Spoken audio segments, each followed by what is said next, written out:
E aí, gente, tudo bem? Vamos falar mais um pouquinho sobre natação e atividade física? Hoje eu queria falar um pouquinho sobre o uso de material pedagógico no ensino da natação. Quando eu falo material pedagógico, eu estou falando basicamente de pranchinha, flutuador e palmar. Esses materiais nós usamos no que a gente chama de exercícios educativos. Os exercícios educativos, o nome já diz, servem para educar o movimento, corrigir o movimento. E o uso desses materiais deve vir nos exercícios educativos com esse mesmo espírito, ou seja, ajudar as crianças a se concentrar, perceber os seus erros, a se concentrar no movimento correto e a tentar acertar. O material deve vir para contribuir, deve vir para dar uma ajuda nisso. Ele não deve vir para atrapalhar.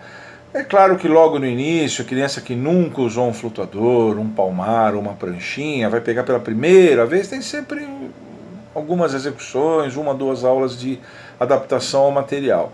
Mas passada essa fase de adaptação inicial ao material, é importante que o professor planeje os seus educativos de forma que eles venham a dar essa capacidade do aluno prestar atenção naquilo que ele precisa. Não adianta a gente usar o material só para a aula ficar bonita, só para a aula ficar bem bacana para os pais assistirem, ou a gente criar exercícios educativos muito sofisticados, parecendo uma demonstração de acrobacia, fica uma coisa meio esquisita. O que vai acontecer se você fizer isso? A criança vai mais se preocupar em controlar o material e não perder a pranchinha, não deixar o flutuador escapar e coisas do gênero, do que se preocupar com aquilo que deve, que é com a correção do movimento. Ou seja, você vai desviar a atenção, você vai desviar o foco de atenção da criança da correção do movimento que ela precisa fazer para o controle do material. Isso é muito ruim, o material fica contraproducente. A gente não deve fazer isso. Então o material deve vir para ajudar, deve vir nesse mesmo espírito. Vamos fazer um educativo, crawl com prancha. Por que a gente faz crawl com prancha? Porque segurando a pranchinha, o nadador faz uma abraçada de cada vez. Ele tem que alguém tem que segurar a prancha, né? Então ele faz uma abraçada, volta.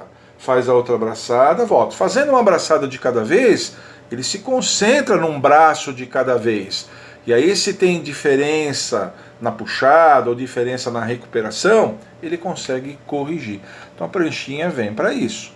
O flutuador, mais ou menos a mesma coisa, de forma análoga. E o palmar, mais ou menos a mesma coisa. Quer dizer, os materiais devem vir para ajudar o aluno a perceber o seu erro, sentir como é que deve ser o movimento correto e depois repetir o movimento correto até ele se fixar e ser aprendido. É com esse espírito que o material precisa vir. E a experiência me mostrou, ao longo de todos esses anos, que o uso do material pode ser muito discreto, pode ser muito moderado. Não há necessidade de se exagerar. Afinal de contas, a gente está querendo chegar no nado completo, que é sem material. O material está lá transitoriamente, provisoriamente. O uso do material deve vir de maneira muito discreta para ajudar apenas em alguns exercícios onde há uma dificuldade muito específica, onde ele vai vir de fato contribuir para que a criança perceba o que está sendo feito e corrija o movimento. Porque eu vou dizer uma coisa para vocês, a rigor, dá para ensinar crianças sem material. Sabiam disso? Eu tenho uma historinha boa para contar a respeito disso. Eu dava aula numa academia em Perdizes, onde eu trabalhei muito tempo, e lá perto eu fui chamado por um prédio para dar aula particular numa piscina que eles tinham, piscina bonita, 18 metros, coberta, aquecida, iluminada, tudo mais. Eu era para dar aula particular, um aluno só, depois ele trouxe um amiguinho, depois veio 2 outros amiguinhos que eram irmãos, acabei ficando com uma turminha de 4 alunos. Era um prédio de classe média alta, eu poderia perfeitamente pedir para eles comprarem seus próprios materiais de aula e dar aula particular para eles com material. Mas eu falei, eu vou fazer o seguinte, eu vou dar aula para eles sem material. E comparar com o aprendizado que os meus alunos na academia, que era ali perto, tinham. Quer dizer, com o aprendizado, se o ritmo do aprendizado era o mesmo, se as dificuldades eram as mesmas, se eles iam chegar no mesmo ponto, se iam chegar em tempos diferentes e tal. E eu posso dizer que deu para passar por todo o aprendizado.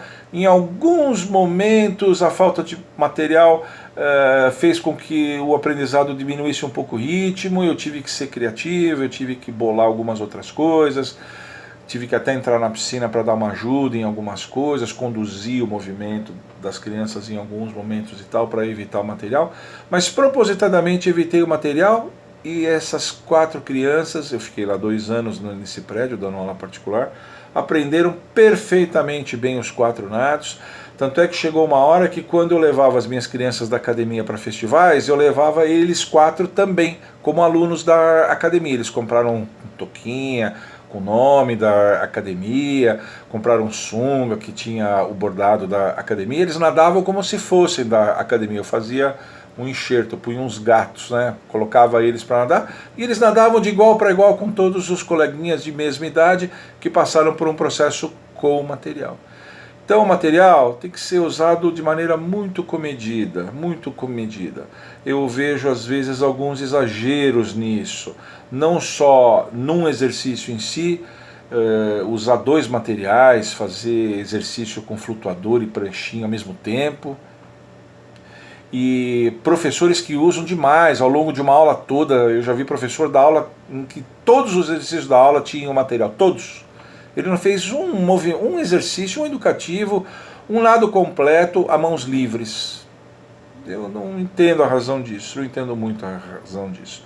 Acho que o material deve ser usado com parcimônia e ajudando nos nossos objetivos de aula. Tá bom? Espero que vocês tenham gostado demais dessa dica, fiquem sempre conosco e não deixa de visitar o meu site, o www.universof.com.br. Tá bom?